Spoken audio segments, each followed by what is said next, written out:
we'll start. It's 4. Yeah. Okay. So, first of all, welcome to the webinar. Hi. Thank you for having me. Yeah, it's our pleasure actually. So, before we start the webinar, I would like to tell you about what we do at Grace Hut. All right. Okay, so Grace, we are working basically for child and youth upliftment, and so basically we aspire to achieve both of these ideas together. And how do we do that? Is basically we run 5 initiatives, that is Mission Food, Mission Health, Mission Education, Mission Smile, and Mission Youth Empowerment. And currently we have around 100, like more than 100 volunteers working with us, and we are really hopeful that more and more people will come forward and become uh, a part of us. And yeah, so we do this because we know that today's child is tomorrow's youth. So creating children with a powerful personality who are confident of themselves is very necessary. So in order to shape this goal into reality, we need to prepare ourselves, the youth, and thus youth upliftment and empowerment becomes very important. That's an amazing goal and initiative. I must, congratulate you on this mission. And I really hope that we can work together and we can have a collaboration and take your mission forward. I'd love to work with you guys Definitely. as well. Sure, Yeah. ma'am. You would love that. So should I start with the presentation or what should I do? I Ma'am, think people for are still joining. yeah, Should people we? are joining. Like, should we wait just a second?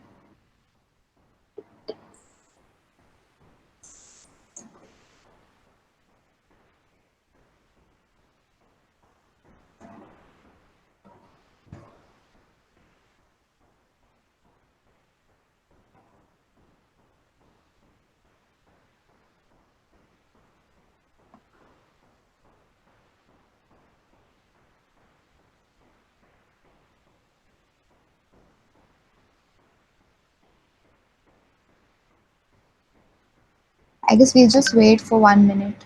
Yeah, yeah, sure.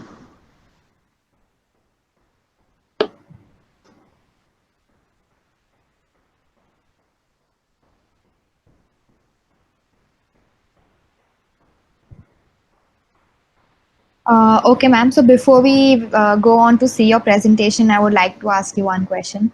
Yes, of course. So, Dr. Radhika Batra, MD, Yeah. founder and president of Every Infant Matters, delegate speaker to the One Young World Summit, Hague 2018, selected as the Trust Conference Changemaker. So, the world knows you through these titles, but we would like to know from you who is actually Radhika Batra.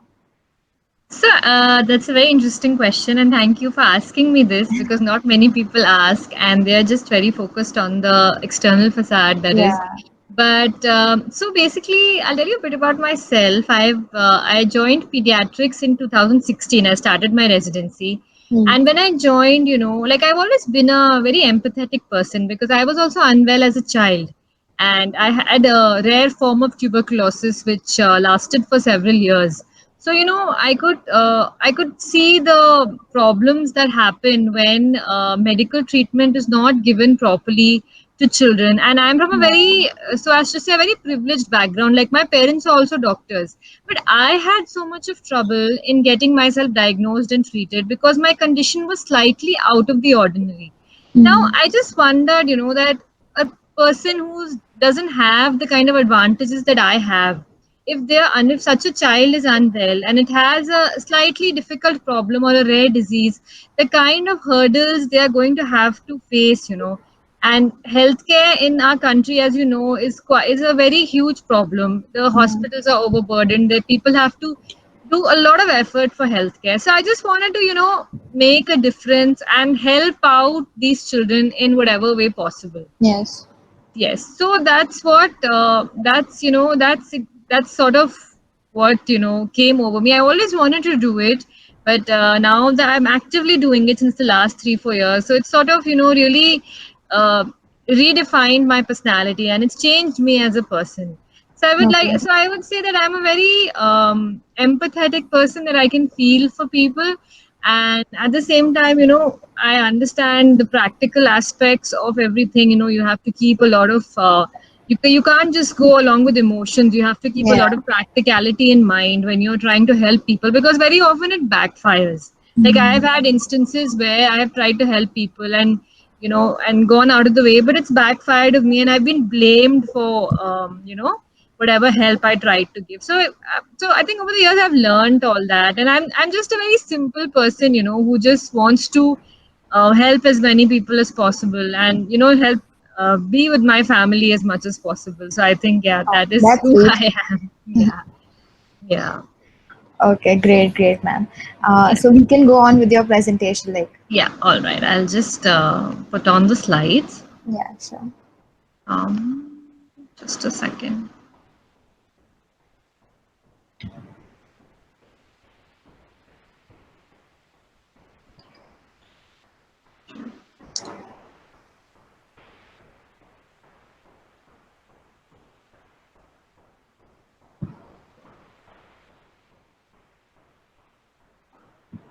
Can you see the slides? Yeah, we can.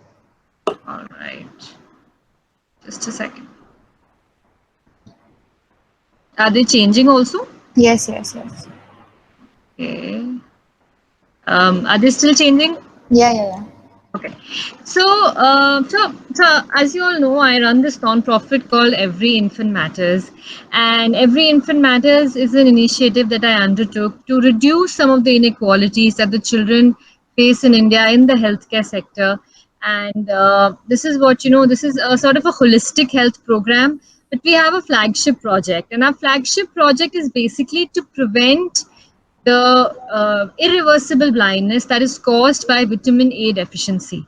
So I Okay. must point out to you that 250 million children over the world suffer from this deficiency, out of which 1 million every year become blind. 1 million. That's like the population of a small city. Yeah. Imagine a whole city of blind people. So that's how big this problem is, and what I felt, it was grossly overlooked, and not many foundations and not many people were working in this area. That is why I made this project our flagship project. And also because when I was working in a very big government hospital, I saw these blind children who were born with a normal vision, but they became blind over the years, which because of this vitamin A deficiency. And I'll talk about this in the further slides, but this is what our flagship project is. And one 1 million hungry children, they become blind every year because of vitamin A deficiency. And I must point out that hunger is not just about feeling hungry. Hunger causes stunting, it causes recurrent infections, it causes nutritional deficiencies like rickets and anemia, it causes poor school performance, bad cognitive abilities, and what we're talking about here is irreversible blindness that is caused by vitamin A deficiency. I hope the slides are still changing. Yes, it's changing, ma'am. Okay.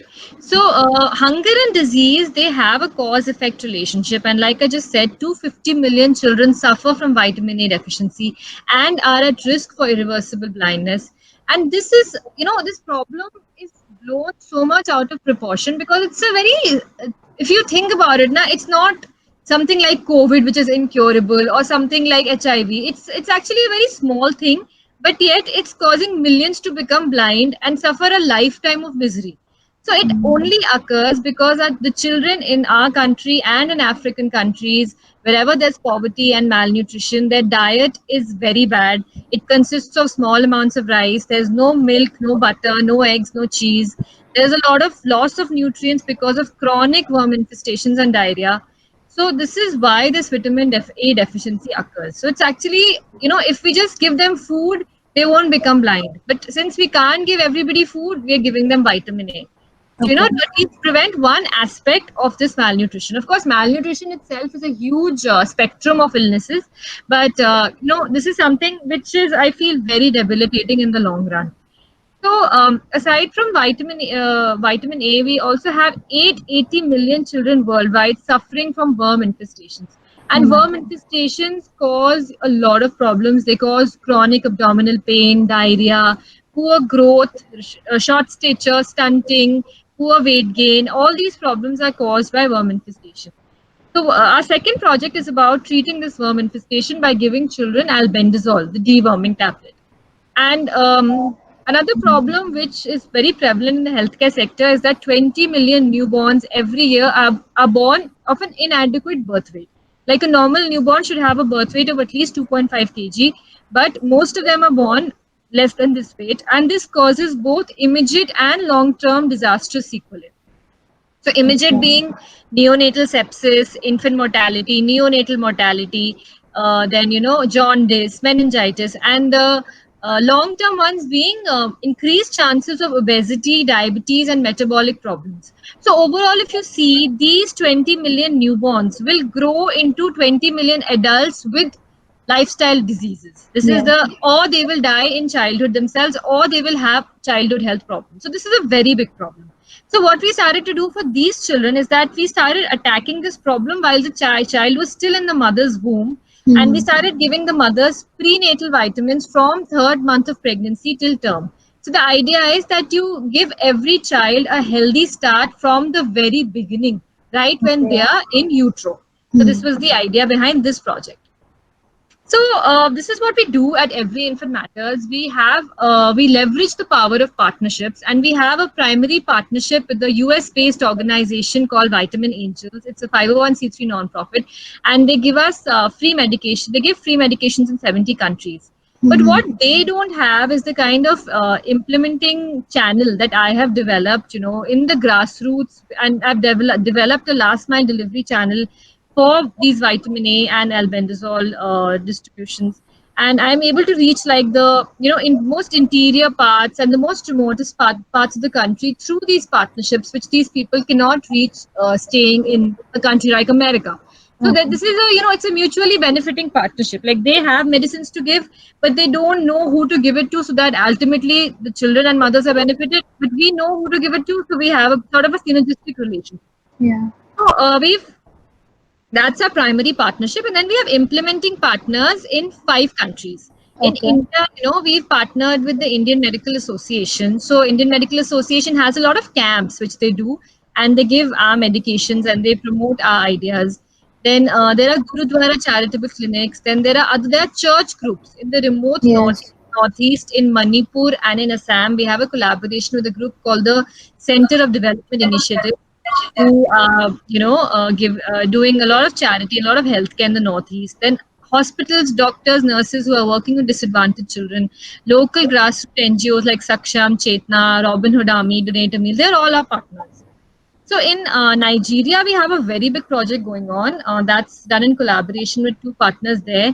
In Kenya, also we have a sufficient amount of work going on, but our flagship project has not been started in Kenya yet because of the shipping being delayed because of COVID. Then Okay. we're starting work in Dominican Republic and Haiti. That's to an organization called Fumebo. And in Cambodia, there's an organization called PADEC who will be carrying out our work. So the ones in blue are the ones which we're still, like the paperwork is complete, but we're yet to start work there because, Okay. again, because of COVID, everything has been delayed. So this is how partnerships help us. We get free medications worth almost $500,000. We utilize established last miles in 4 countries, which minimize our costs and help us deliver a low cost, high impact program. So these are our projects. I already spoke about giving vitamin A. So let me just elaborate a little. So I've told you the problem. Children are becoming blind because they don't Yeah. have vitamin A. The solution is very simple. You give them vitamin A drops, 2 drops, 2 doses, 6 months apart, and that can prevent a lifetime of blindness. That is the only thing we have to do. And the cost of delivering this vitamin A to the children and the beneficiaries is less than the cost of a hamburger. It's less than $5. So this is a very cost effective and high impact, high return project. And then we do deworming by giving albendazole. We third thing we do is we do counseling for holistic program, and we promote the healthy practices in childhood like breastfeeding, immunization, dispelling of harmful myths. Like in India, you guys must be knowing that a lot of quacks and these babajis and all are very prevalent. So Hmm. what people do is that instead of getting the children to the doctor, they take them to these sadhus and witch Yeah. doctors. And many times, these people give these herbs, which are basically some, animal feces or something. And sometimes what they do, they take an iron rod and they brand the child with a burning rod. So they at least permanent scars. Many times, these things are very dangerous for the children. Then also, there are myths prevalent in society since ages, like, putting cow dung on the umbilical stump, putting kajal on the eyes. So these are very harmful, and we try to, remove these myths from society by counseling these mothers. We promote hygiene and hand washing. Then one of our biggest projects is distribution of prenatal vitamins to pregnant women to prevent low birth weight in babies. And we give them one bottle of 180 tablets, which has to be taken one every day from the third month till the ninth month. So for 6 months, we Okay. give them one, Hmm. and we tell them how to deliver nutritious food in low cost, like bananas are very good for children and they are very Yeah. cheap. So these kind of things we help, like we tell them beetroot and bananas, things which are highly nutritious but low in cost. Then Yeah. other projects we have are promoting gender equality, preventing stigma and discrimination to those with tuberculosis, HIV, or blindness. And then, of course, in the last 5 months or so, we focused massively on COVID-19 relief. I'll talk about that later. There's a lot of work we've done in COVID relief. Okay. So what we do is we work in slums, villages, orphanages, construction sites, and we conduct camps. We serve homeless children. We work through charitable clinics, through NGOs, etc. I hope the slides are still changing. Yes, yes, yes. Okay, all right. If they stop, just let me know. Mm. So this has been our impact so far. We've successfully prevented 25,120 children from going blind because of vitamin A. We've given 15,000 children deworming tablets. We've given 27,000 pregnant women prenatal vitamins. 32,000 disadvantaged families have been given holistic health education. 32,000 families have been educated to prevent gender inequalities and stigma. So let me talk. So this has been our work so far, but coming in the coming years, we have a certain number of goals which we want to achieve, and one of them is that we want to develop a technology aspect to our model. And another thing we're doing is we are training 1 lakh community health workers in Nigeria to carry out these programs. So these are the things we're doing, and we want to, in the next 3 years, we want to replicate in 3 more countries. We want to build financial sustainability, which is something we don't have at the moment because our organization is relatively new. So Okay. it's just been like 2.5 to 3 years. So it's relatively new, and which is why we haven't been able to build a financially sustainable model yet, but we're working on it. And we want to add other projects. I'll tell you about some of the other projects we've added recently, which are not there in this slideshow, but I'll let you know. Oh, they're there. I'm so sorry. Yeah, so we want to give other nutritional supplements. Like the children in Africa, they are very, very malnourished. Some are even worse off than the children in India. So we've got a donor, who wants to give us these bars, which are ready to eat therapeutic food. They're energy dense bars. I think they are Hmm. 500 or 1,000 calories per bar. So these are very Okay. good for treating malnutrition. So we want to give those. We want to work with victims of child sexual abuse, and we want to provide them, the mental health counseling that they need. Yes. We are going to start an organ donation drive, pan India organ donation drive, in the coming year.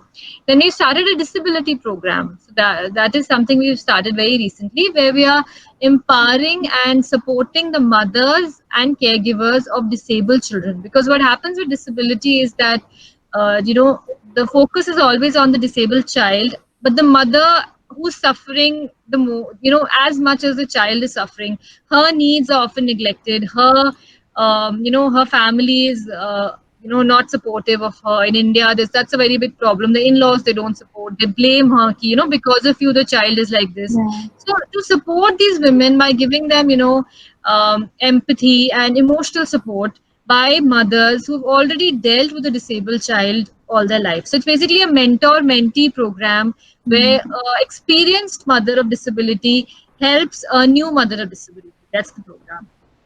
And of course, we want to promote children's rights. And our priority is developing technology, because technology is the best enabler for scaling, and it can be used for education, it can be used for screening newborns and screening babies for danger signs. It can be used for patient retrieval, because we have to give the vitamin A again after 6 months.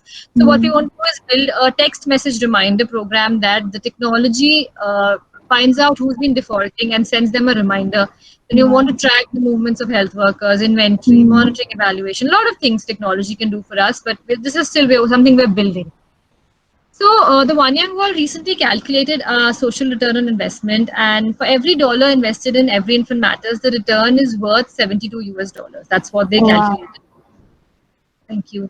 And of course, with all of your help, the fight will go on, and no child will hopefully have to go hungry. So let me just talk a little bit about the COVID relief. So I'm also a frontline worker. I work in a government hospital where there are a lot of COVID patients. So when I was there, in March, COVID started, and I was just noticing all the shortfalls and all the problems that the health workers were facing. So basically, our COVID relief is divided into two aspects. One aspect is that we are helping the health workers, and the second aspect is that we are helping the hungry and the homeless and the daily wagers. Mm. So for the health workers, what we did was we built a pan India PPE bank. And for the bank, we collaborated with the Indian Medical Association ka Junior Doctors Wing. So, because I know a lot of doctors myself and I know people in the IMA, so it was very easy for us to identify the hospitals which had a massive shortage of, masks or PP or anything. So, like, for example, from Safdarjung Hospital in Delhi, they wanted N95 masks and shoe covers. They didn't want the entire kit. So we send them Okay. 100 of those. Then places in Bombay, which is one of the worst hit, in Sion Hospital and KEM Hospital, and I think there are five major hospitals. We sent PPE to all of them because what my friends in those hospitals told me was that there's an acute shortage. And instead of sending it to the hospital administration, what we did was we sent it directly to the doctors. Because what Okay. happens is now that when you send to the administration, there's a lot of red tape, and finally, वो doctors तक पहुंचते पहुंचते ना, a lot of it is depleted, and it's very Yes. difficult for them. So we wanted to make sure that the people who needed the most benefit directly. So we've given around 1815 three-ply masks. We've given Acha nahi, Wow. so basically another problem which I noticed was that these sanitation, the lower paid hospital employees, sanitation workers, kitchen staff, orderlies, they were not getting much protective equipment at all from the hospital. Okay. And another thing was that they were not, since their education is not very high, they were not following a lot of the measures themselves also. So for them, I arranged a lot of sanitizers and masks and protective equipment for them. And we initially we were targeting just the low paid employees because the doctors can afford to buy for themselves, but these people cannot. And they even needed sanitizers and all for their family. So we used to give like 2, 3 bottles to each person. They're very low paid, so they can't Yeah. afford to buy it. So that's what Mm. we did. We've given around 1,525 PPs to over 5 states of India. We've given Oh in wow. Maharashtra, Andhra, in Delhi, in this place, Manipur, in Assam, and Uttar Pradesh. 3, 4 places, 5 states we've given. And N95 marks, we've given around 1,600 N95 marks. Whatever need arises now, it's a sort of a PPE bank. So whoever contacts us, we try to make arrangements for them. Right now, of course, we've absolutely run out of funding for this project. So if any of you can connect me to any donors, please do that. I'm expecting a lot of funding in the next month, but let's hope so. So, like I said, protective equipment for doctors, nurses, low paid staff, and distribution in 5 states of India in the hospitals, ICUs, and medical colleges. Then, so the other aspect of COVID relief was for the migrant workers, the homeless, the jobless, the hungry. So, what we did was we made a COVID care kit in which we kept groceries for a month, like 20 kg of rice, 20 kg of atta, 4 types of dal, oil, spices, and salt. These 4, 5 things, and 1 bar of soap. So, we made many of these kits, and I think we've fed around 250 to 300 families, around 5,000 people in 4 countries. We've given Excellent, these ma'am. kits in India, in Nigeria, in Kenya, and in Dominican Republic. So many places. Wow. Acha, another place where we gave these kits was this place in UP where tribals live. And this tribe has a very interesting name. It's called Musahar tribe. And Hmm. these are the people who were so poor even before the pandemic that they used to eat rats. That's why it's Musahar. And they used to eat rats. They were that bad before the pandemic. And after the pandemic, though, it was even worse. So we gave them groceries. For the police and security guards, we gave face shields, masks, hand sanitizers, and even mosquito repellent, that Odomos ka tube. Hmm. Then, so this is the relief work done in Kenya. So a very interesting problem, interesting. So nahi, it's very unfortunate that came up. While I was talking to my partners in Kenya, was that after the pandemic, the teenage girls are engaging in transactional sex because they don't have the money to buy essential items like sanitary napkins. And Mhm. because contraception is very poorly, popularized in Kenya, they are getting pregnancy also. So Mhm. that's why we decided to distribute sanitary napkins to Mhm. women and children in Kenya. So this is one very big problem in Kenya, and we are still trying to arrange more funds for these people. It was very horrifying for me to understand, that Yeah. they are having to literally, do such acts to just get something as basic as Yeah. sanitary Yes. napkins. Yes. Mm. Yeah. So, and in Kenya, we gave a lot of these flagship things as well.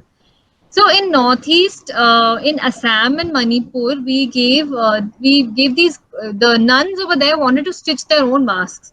So we Hmm. provided them with the bales of cloth, and there are these quarantine centers in Manipur because over there in that area there are no hospitals and there's no actual medical facility, but there are quarantine centers which the local NGOs and local volunteers have made, but they had nothing at the for PP. They had absolutely nothing. Even masks they don't have. So for them, we sent PP kits and masks for these quarantine centers in 4 quarantine centers in Manipur, and food sanitizers and soap were given in Assam to the local people. I think that's the end of my presentation. This is the all the work we've done, and we're coming up with one more project in the next week, which is about education for disabled children in the COVID-19 pandemic. Because there was this one report that I read that said that 43 lakh disabled children may just drop out of formal education because of the lack of a smart device, because of the huge digital divide that is in the country, because they're from very disadvantaged means, Hmm. and being disabled, it already puts a very big financial stress on their families because they Hmm. have to buy assistive devices, they have to pay the doctor, and they have to get medicines. So they cannot really afford a smart device. So what we've done is we've made a smartphone bank for these disabled children where we are encouraging people that all of us have a spare phone, or sometimes we even have a laptop which is working but we are not using. It's still, all this is just lying around in our homes gathering dust. So if we could donate it to these children, it would change their lives rather than just lying. For us, it's just a spare phone which we're keeping. Yeah. In case our phone gets kharab or something, we can use it, but for them it will change their life. So this is something which we are starting in the next week, and I really have a good hope that we'll get a good response, because we've collaborated with this organization in Maharashtra, which is basically a daycare center for disabled children who are from the disadvantaged means, and they are basically going to implement this project for us. So yeah, that's all about Every Infant Matters. So please tell me, what more you'd like to know. Yeah. Excellent, ma'am. First of all, your work is amazing, Thank you and so we much. seriously need more people like you in our country. Thank you. Yeah. So I have some questions for you. Yeah. So, okay. So, what all awards have you won for this social work? I think the biggest honor that I got was the Forbes 30 under 30 list that I was selected for, Forbes Asia. So Huh. I think that happened this year. That was the biggest. Then apart from that, all these, like you mentioned in the beginning, I'm a One Young World ambassador and delegate speaker. So to be invited to such a huge event to speak is also a big honor. Hmm. Yeah. And as such, as I don't remember any other award. Trust Conference was another place where I was invited to speak. So I'm a Trust Conference change maker in the UK. Then I write for several. My articles are published in several international forums. In several international papers I've written. So I think Wow. those are all great accolades. But as such, I think award-wise, I haven't really got anything yet. That's all right. I think having this feeling that you've helped so many people is the Yeah. biggest award. I know I sound sort of sanctimonious, but it's a good feeling. Yeah.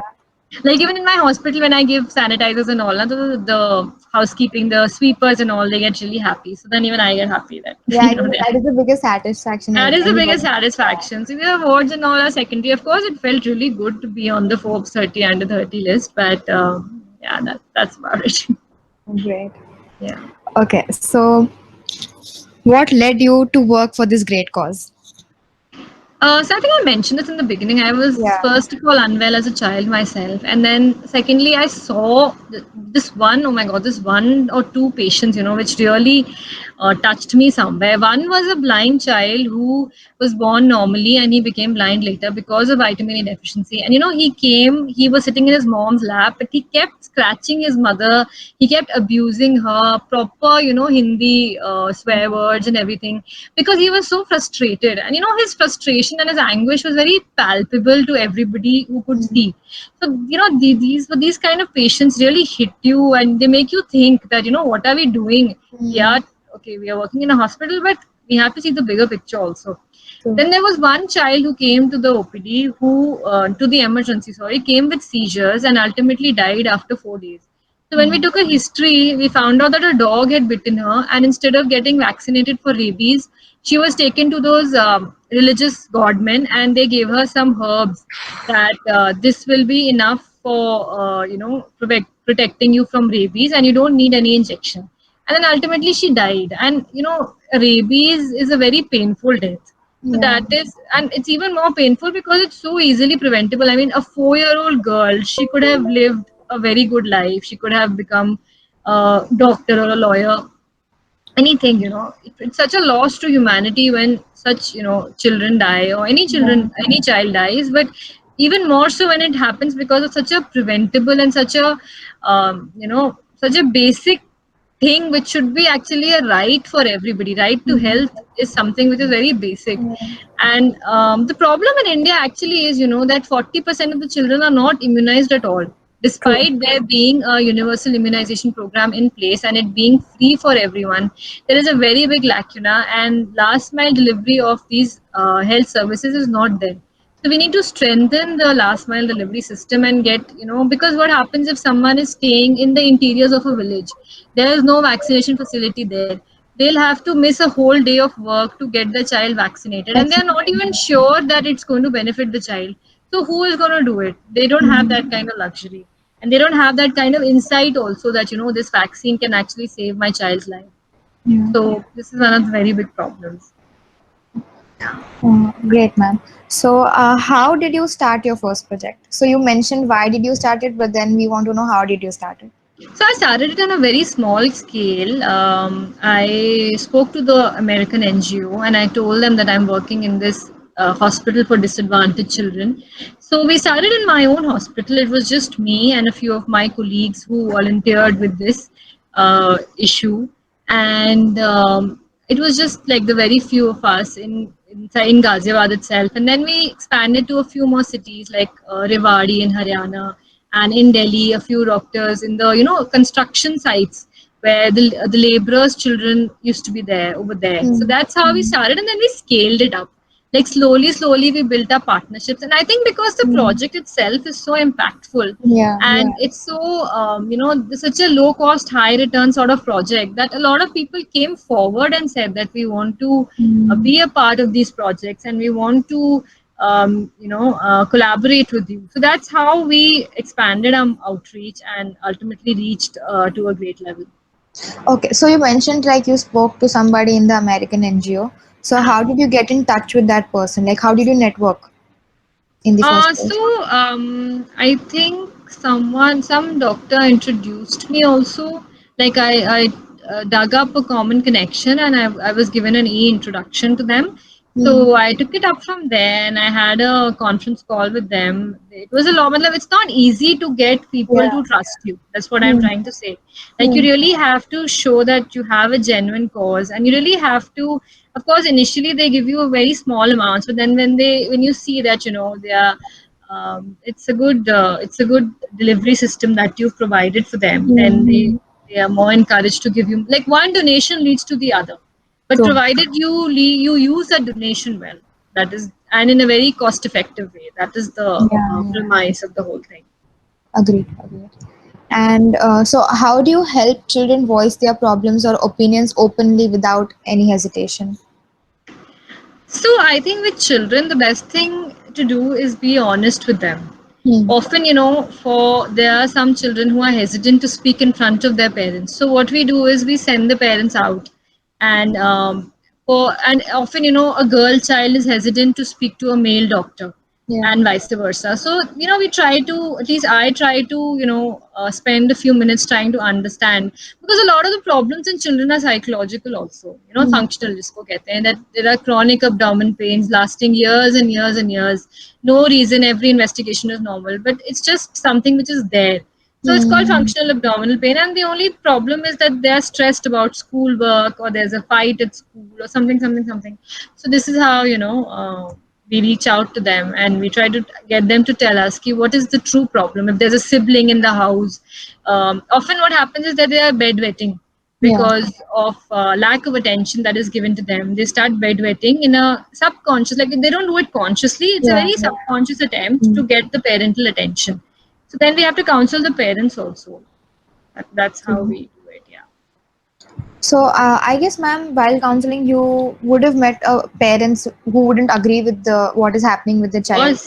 Of So, course. how do you deal with those? See, so for parents who are difficult, there are many who are very difficult, and there are many who are absolutely rigid on following their own, set rules which they have made, Mm. even though that is detrimental for the child. Yeah. For instance, there are parents who will say that wohi wali dawai deni hai. So Hmm. we tell them ki that dawai is not suitable for your child, but Hmm. they insist. So, Yeah. some we can only try to a certain level. After a Hmm. while, it's their child, and you cannot interfere after a certain point. But of course, we try to reach out to them. We try to tell them that sometimes they refuse for blood transfusions, even though the hemoglobin is 3 or 4. They Yeah. refuse. Ki we will not get the blood transfusion. We have to scare them a little. Let's see. We have to tell you the worst possible outcome. The heart can fail, your child can die, hemoglobin of 3 is not good, you have to transfuse blood. Sometimes they agree, sometimes even then they are stubborn. But then, ultimately, after a point, we can't do much. Yeah. There is only after a certain, you can take a horse to water, you cannot make it drink. That Yeah. is the situation here. Mm. And of course, they do end up suffering, but we try our best, because now there are some parents who say that vaccination is bad for the child. And Hmm. this is something which has been told to them since the last 20, 30 years. Their ancestors have been telling कि ठीक है तो नहीं लगवाने हैं कुछ भी हो. Hmm. So, to change such a scenario is very difficult. One more thing we can do, which is something you can do on a community outreach level, is that train workers from within the community. For Yeah. instance, suppose there is a tribal community and they have very set rules for themselves, which are obviously not very scientifically wise, So suppose you can reach out to one slightly amenable person in the group, train him as a health worker. He speaks the local language, he follows the same traditions. And if he reaches out to the people, it would make a much better impact than someone from Delhi or someone from a different community altogether. Like someone like me going into a tribal area and telling them that you must breastfeed your children, even though they have been told not to breastfeed. They're not going to believe me. But Yeah. they might believe someone who speaks their own language, who is from their community, who follows the same religious beliefs. That is something they will believe. Another thing is we can leverage the religious leaders, because in India, of course, religion is the opium of the masses. True. If we can convince a religious leader to give out sermons of good health and preach good practices, I feel that would make a great difference for a country like India. Yeah. True, ma'am. True. Okay. So, has family support been a big factor in your ascent to being the founder of a startup in an industry having a social concept? Yeah, I think I've got a lot of family support because my parents are also doctors, so they've always helped me. They've encouraged me, and they've given a fair bit of ideas, for the startup. And of course, initially and even now, my skills in fundraising and in website development. My sister is a tech person, so she helps with the tech aspects of everything, and in social development areas. So of course, family help. With I think without family support, nothing good is Yeah. ever possible. So, Because what was their reaction like when you told that you want to do so something? initially, I think my mom was very supportive, but my father was a little apprehensive that you'll get distracted from your Mm. studies, and it'll take you away from your professional side. But I think I've been able to balance it pretty well, because it's sort of it's interlinked. It's not very black and white, that this is different, that Mm. is different. It's always interlinked. Like when I see patients in the hospital on a daily basis, these issues do come up. There are mothers who are not breastfeeding, there are mothers who are born with a disabled child almost every day. So Yeah. these issues come up all the time. So it's a very interlinked kind of thing. So I think, Mm. yeah, now so everyone's very supportive. So that's what True. I'm blessed that way. Mhm. Yeah. Also, ma'am, before I forget, we would like to have a PDF of the PPT you just showed us. Can you just Uh-huh. email us to us after the I'll do webinar? that. Thank I'll you do so that. much, ma'am. All Okay, right. so my next question to you is, how does your organize? Okay, you answered this with the current situation, the pandemic one you told us. Yeah. Okay, so before this organization was found, were you engaged with any other NGOs? And if yes, then do you think that it inspired you?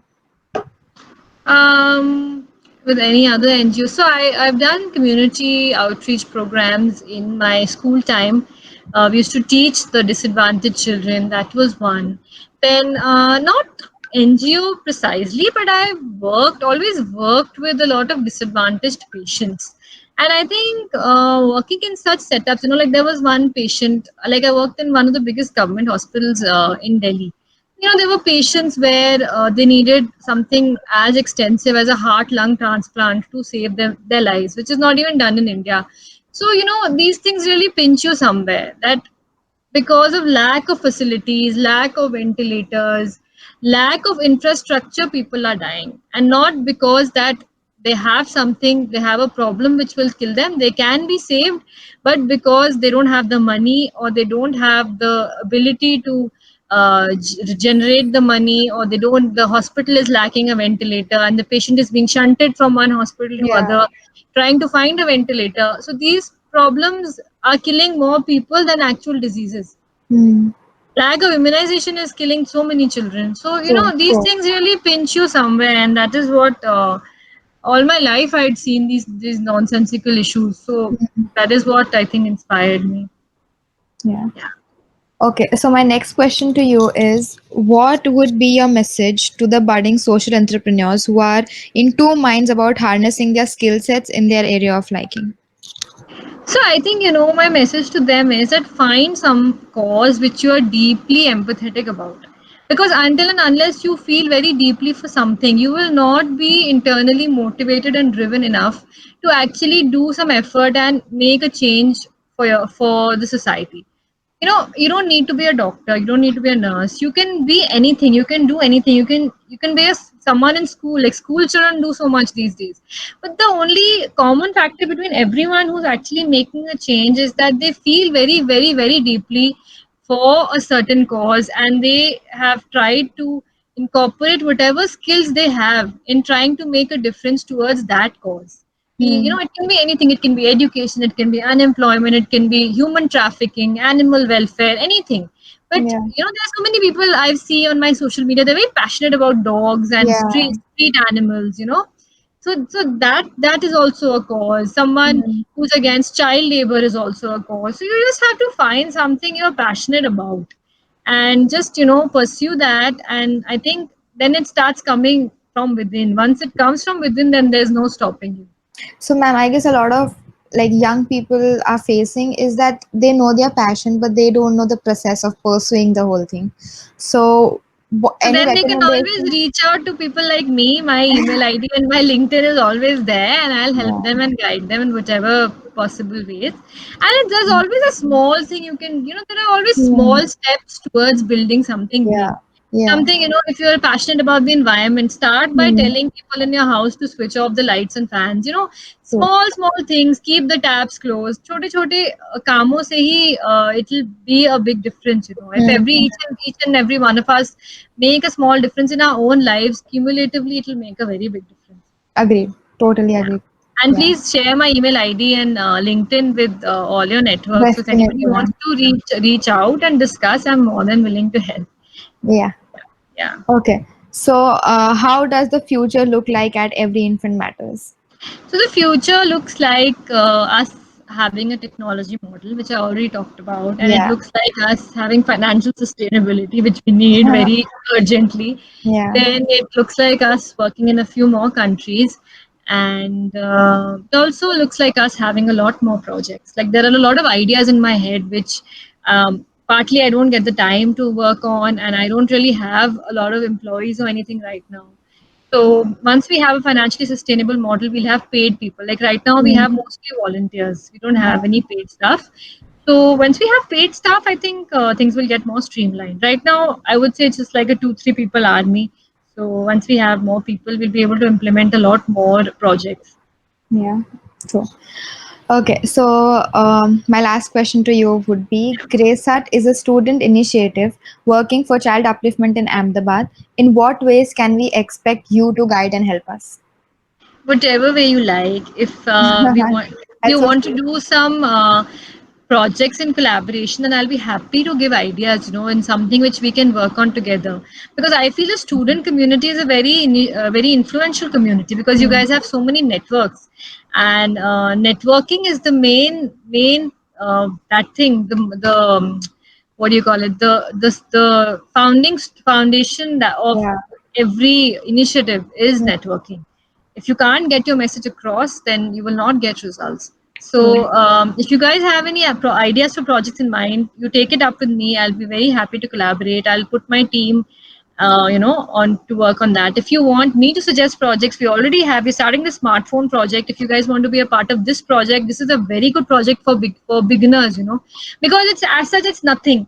You have to just tell your networks and all your contacts and everything ki dekho, this is something we're doing for a good cause, and Mm. if you even broadcast that message to 100 people, and if even 3 or 4 donate, I think it's worth it. Mm.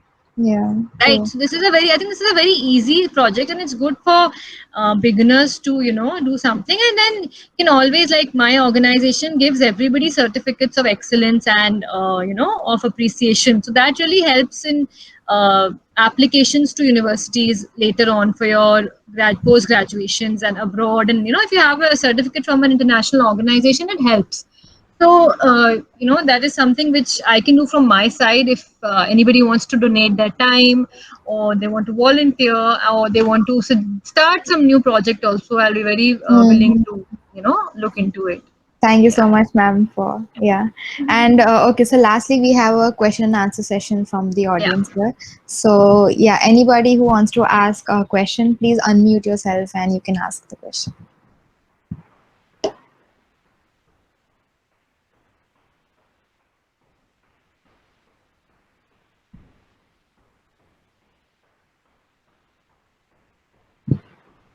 Okay, I guess we have a question from Ganesh. It was on the chat actually. Okay. Yeah. What's the question? Ma'am, how do you identify a pregnant woman who requires such supplements? So, in developing and underdeveloped countries, what happens is that the women who are pregnant, they don't get the adequate rest and they don't get the adequate nutrition that is needed for the developing baby Hmm. and for the mother herself. So, Hmm. as a result, both the mother's health and the baby's health is compromised. Yeah. So, whenever we feel that anyone is from a slightly disadvantaged background and they're not getting a very healthy diet, then we have to give them the supplements. Even the people from the well off backgrounds have to take supplements during pregnancy. So, for us, we target the disadvantaged community because we know that they won't be able to afford it on their own. Like Hmm. their money would rather go in other things. So it would be a neglected, that woman would be neglected, and her being neglected leads to the child being low birth weight and malnourished, leads to the entire economy and community being impacted in the long run. So this is how we identify anybody who is from a disadvantaged background who's pregnant. We give them the supplement. Okay. Okay, so I guess somebody was asking a question. Guys, you can unmute yourself if you want to ask anything.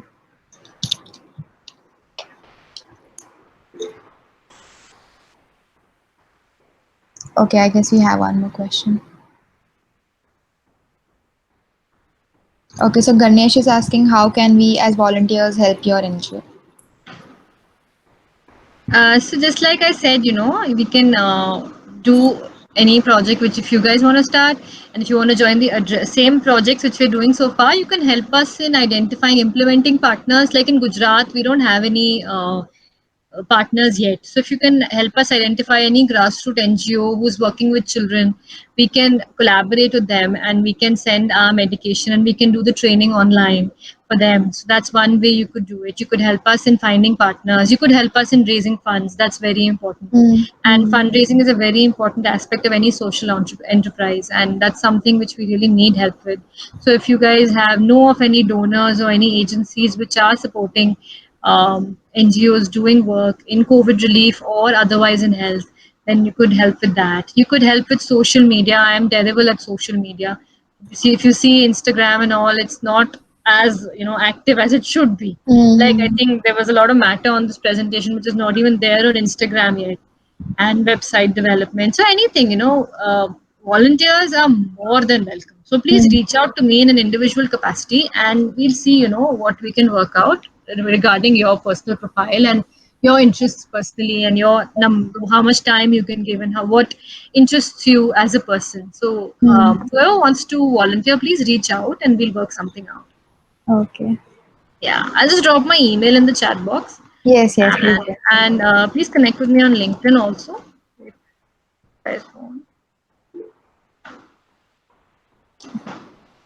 Anybody else who wants to ask anything, you can just unmute yourself, guys. You don't need to put it on the chat box. You can unmute yourself and you can ask.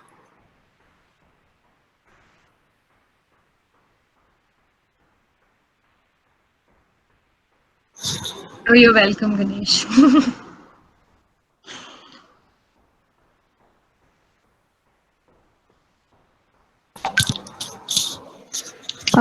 Anybody wants to ask anything?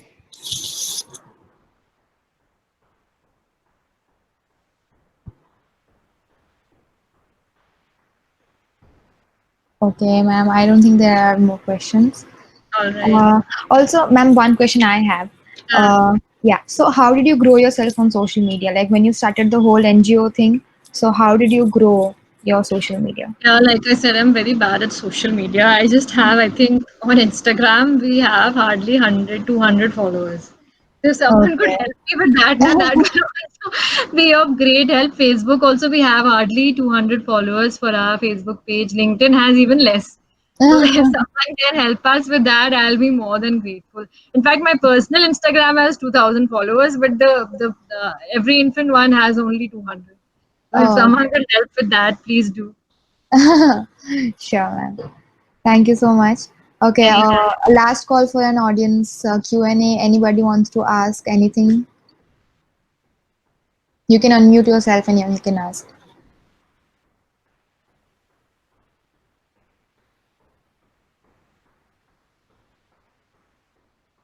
Okay, so okay. So I'm gonna end this webinar now, ma'am. All right. First of all, it was a pleasure having a conversation with you. Thank you so It much. was my And pleasure. Thank you. you and your team, they are doing great work, ma'am. We really need more people like you. Thank you. Yeah. Thank you so Chalo. much, ma'am. Yeah. Okay, bye. Bye. Bye.